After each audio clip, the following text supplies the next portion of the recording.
going on YouTube? It's Chris over at Beaver Customs and wanted to do a video today talking about how to install our parts kits.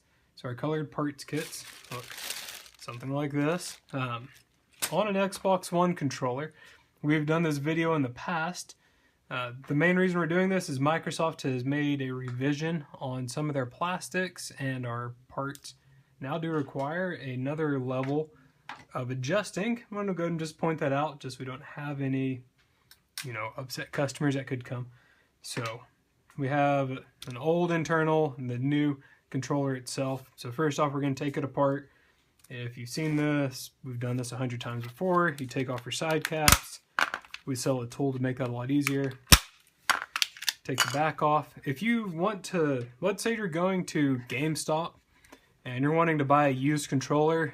Granted, I don't recommend doing it, but if you want to know the controller is new or used without opening the controller, there's a couple things you can look for. One, take your flash on your camera, hold it up to the controller, and these little dots right here these squares will collect light and shine it back at you almost like a reflector.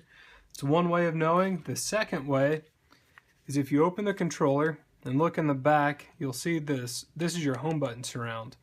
The new ones have this extra little divot here in the center, and that's important to know. That just means it's a new home button surround, which means it's a new controller.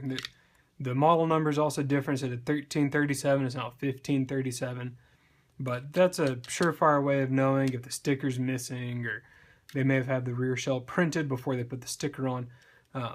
So look at that. That's going to be the main thing we're going to talk about today to distinguish. So we'll go ahead and continue taking this controller apart. Just going to remove our 5 security Torx 8 screws out of the back. Again, guys, if you need tools to do this, we sell toolkits on the website and on our eBay store. That will include all the necessary tools to open up your controller and do some basic modifications.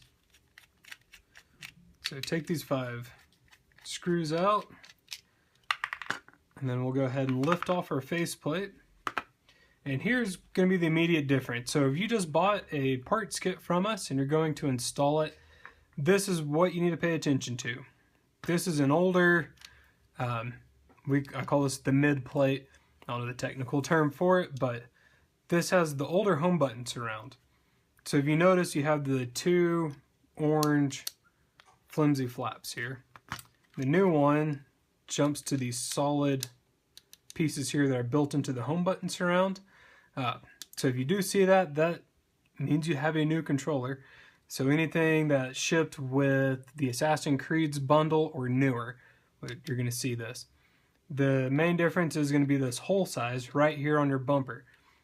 So if you look, the hole size here, I want to say it's a 3/64. Here they're jumping up to an 1/8 inch. All of our parts kits were made to fit this size. And the reason being, that's the size I was out and they cast this mold. And if you have the smaller one, you can always make the hole bigger, but if I sold only the bigger ones, you can't make the hole smaller. So if you get into this, you want to start installing them. You will take off your sticks, take this mid plate out. If you decide that you want to keep your rumbles in for the future, go ahead and desolder your 8 points here. Or, I have another video where I show you can do it without actually doing any soldering. So I'm going to try to do this kind of one-handed here. So we're going to desolder these points. If you don't, or if you're not interested in keeping your rumbles, you can either cut them here, or what I say is just grab the wire and just twist it.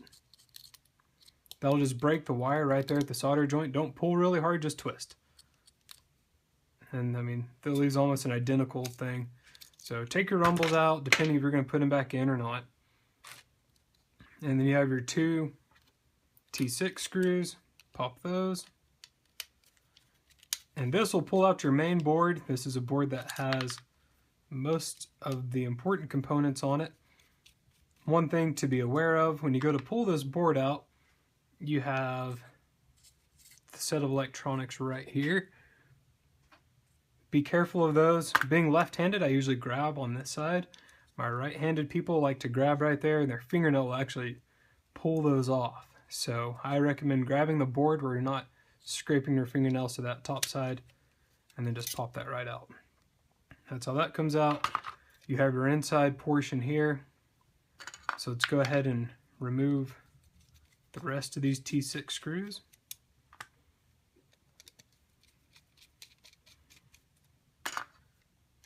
Come out pretty quick. If you do get one, every now and then you'll get a T6 screw that has been stripped. Fairly common thing that happens there in the factory where these things are built. If it's stripped, you'll notice in our toolkit that we sell, you have a T7 screwdriver that seems practically pointless, but it'll pull out those stripped T6s just fine. So you have this. To remove your home button surround, press down firmly on the home button itself and lift up here to get it past, and then just move it backwards, and that'll just slide right off. Then pull your sync button out, and then your rear plate will just lift right out. So I have this, put this off to the side. This is your button strip that actually does all the button pressing, and then go ahead and empty out your buttons. So we'll take those buttons, throw them off to the side. We are actually gonna do this two ways. We're gonna be building a controller for the Wounded Warrior project. It's a charity stream that's done by one of our sponsored teams, Lethal Gaming. So that will be this weekend, February 21st and 22nd online. Check out Twitter at Lethal Gaming _ to get more details about that event. So figured we'd knock two birds out with one stone. This controller will actually be given away during that stream, but we're going to show you guys how we build it. So you get your parts kit from us, and comes with a set of stock thumbsticks, your home button surround, triggers, set of bumpers, your ABXY, a solid white guide button, which is useless. We'll throw that off to the side. These are the rear part of your trigger, which are also quite useless unless you break one, so throw those off to the side. And your sync button and D-pad. So you have all your parts here. What I like to replace first is to pull these bumpers off. And to do that, just get your finger under this bottom section, tilt it up just a hair, and then twist it off. Easiest way for that thing to come off of there. You'll fight it otherwise. So this gets you down to your triggers. Your triggers again are a T6 screw. Go ahead and unscrew those triggers. If you're wanting to remove your rumbles, I'll show you the best way to do it is to pull this off, take your rumble, and go ahead and cut these wires here at the motor, but put the motor back into the trigger because it does provide some weighting for this spring right here. When you take the weight out of that, your trigger's going to feel different. It'll still function properly because of magnets on the back of here, but I would recommend leaving the rumble motor itself in just for weight reasons. So we're actually leaving the rumbles in on this one, and we're going to put this trigger cap on here. So here's the trigger cap for the right trigger. Make sure your wires are out of the way. That slides on flush. Now these screws, understand this is new plastic, so these screws have not been threaded. You will have to give it a little bit more pressure to get them started. So get this lined up in your hole, and then press down as you twist this in fairly firmly. I like to start with the top one, and that'll line that one up. And we'll do the same thing with our bottom one. Pay attention to where that hole is. You'll notice it's towards the top of that oblong shape. So I get some guys that tell me like, oh, your screws won't thread. Well, it's because they're trying to push it into solid plastic when they're pushing into the bottom. So do that there in that area. We're going to do the same thing on the other trigger.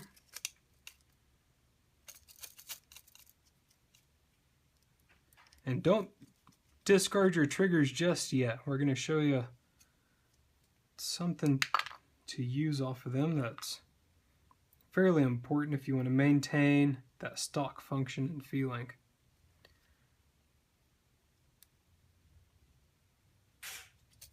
Get that screw started.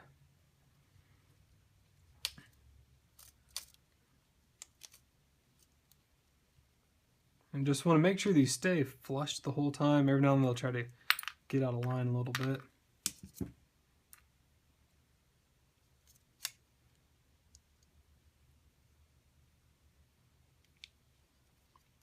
I'm going to show you a couple of tricks as we put this back together.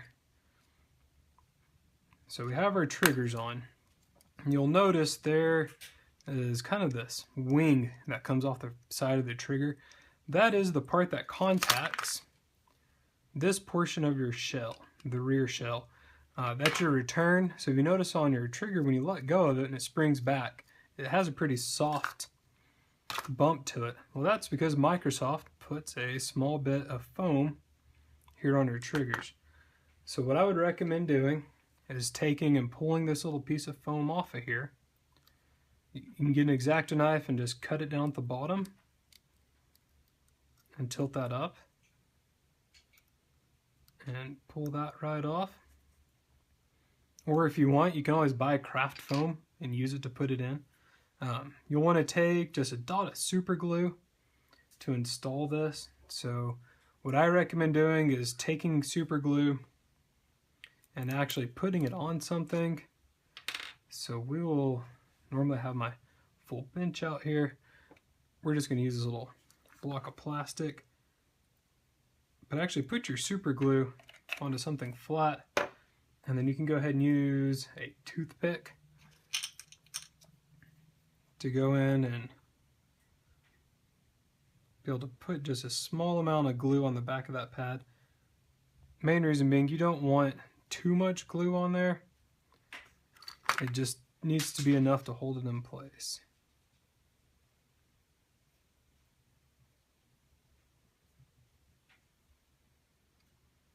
So and that's all we're aiming to do right there, is to get that pad in. That's one way of doing it. We're actually, let's see if that one sets in, we'll leave it. It's going to pill up just a little bit. So I'm going to take this off. We use a different foam.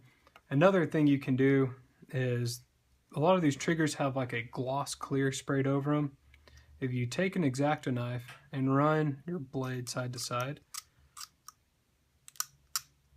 this will actually just kind of get some of that gloss off of there. Taking that off will allow you to get a better adhesion with your glue. So there you go, you got that. You don't have to do it. A lot of times it'll stick if you put a little bit more on there, but I just like it to be clean. And we actually use a strip of foam, and we will just cut a piece off of it. So here's these little strips that we use here in our shop.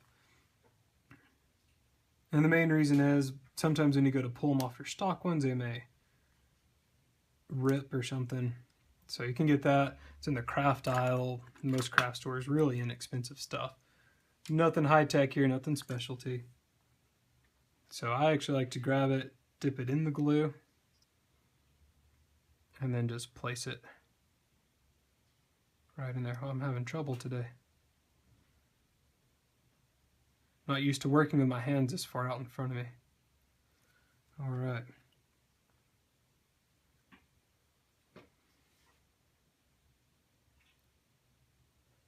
So that gets your foam stop on both of your triggers there. So put that away. Now to install your buttons, we're going to start with our ABXYs. First thing you want to look at, inside of these sometimes you may get some burrs. Just kind of run an X-Acto knife over and make sure everything is nice and flat. Make sure you don't have any burrs on this part of the button as well. And that when it fits in here, that it goes in and it moves freely. So, very important. You know, we'll do the same thing with the other buttons. This is your X. This is your Y. See, it kind of has a small burr to it. Pretty good. And then your B button is the only one that doesn't sit recessed, so you just want it to be flat. All right, flat button there. You have your menu buttons. And then your custom home, or your home button, you can use your stock one, the white one that came with it, or we make custom home buttons. This one's actually going to be for the Wounded Warrior Project, using their logo as a custom home button for the giveaway. So if you're interested in supporting these guys, definitely tune into their stream. So we get these in place, make sure there's no little plastic pieces either on this side of the rubber or on the buttons themselves. Place that thin strip of rubber in there, make sure it sits in flat. Take your button board, place it down, and then go back with those T7 screws.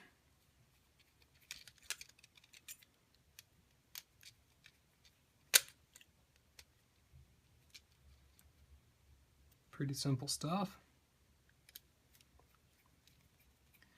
You'll notice there's an order to this. You can do these any way you like. We're just going to show you what we see as the easiest way. If you remember when we took the home button surround off, you kind of had to bend it off. When you go to reinstall your parts kit, if you put your bumpers in last, it will fit in a lot smoother because you can slide that home button surround on without the bumpers being in place. So that's exactly what we're going to do.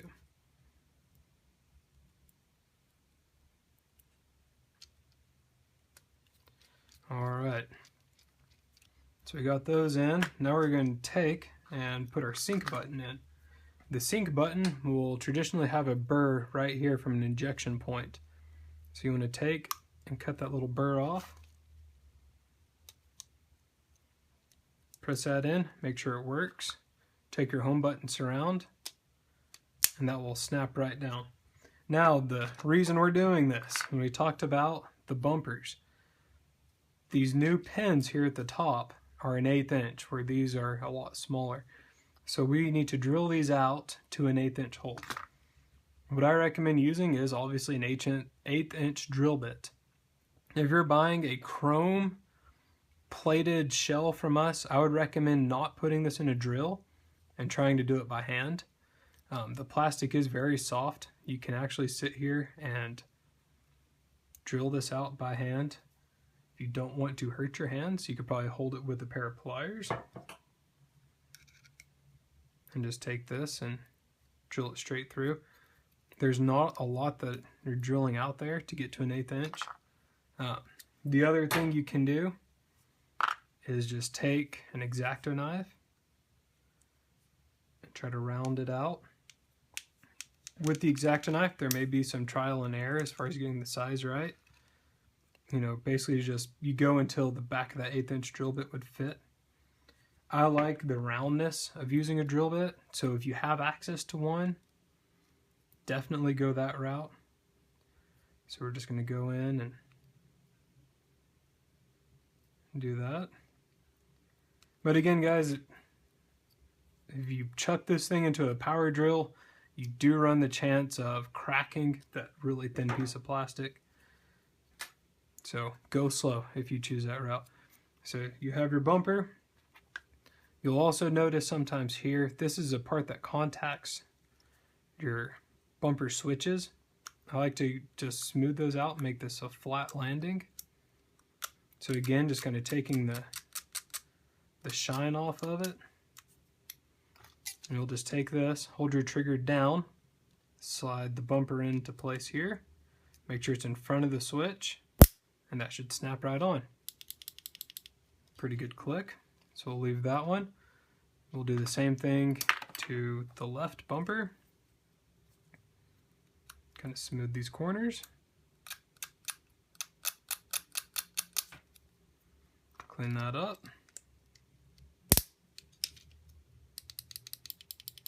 Pretty good. Now if you look here, you'll see there's a little bit of a hook going in.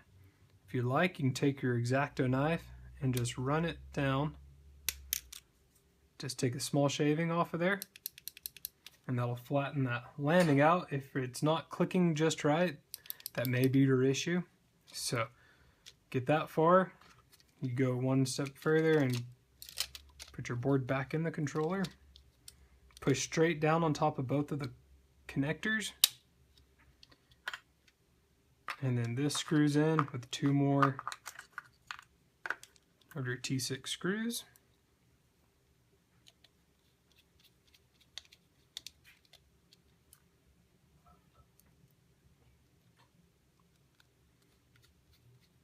And then one last thing you have to put on is your D-pad. Pull down here, and that will tilt up for you. Discard the old D-pad.